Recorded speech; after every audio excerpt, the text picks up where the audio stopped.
insaanka wuxuu caado u leeyahay inuu wax weydiiyo. midaasna waxa ku kalifayso wuxuu jecel yahay wax inuu ogaado. maxaa yeelay wax hadaa rabto inaad ogaatid marka hore waa inaad isoo dhigtaa su'aal. hadaa taariikhda ku laabano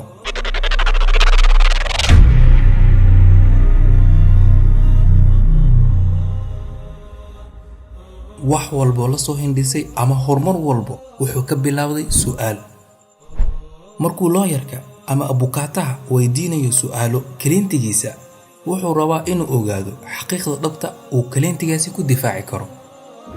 sidoo kale doctorka markuu hordhigayo su'aalo bukaankiisa wuxuu rabaa inuu ogaado halka dhabta ee bukaankaasi laga hayo si uu daawo ugu helo.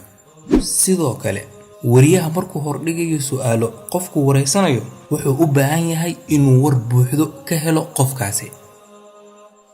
anagane waxay tahay sababtan ku hordhigayno su'aashaasi ee ma taqaana. waxaan rabnaa inaan wax badan ogaatid.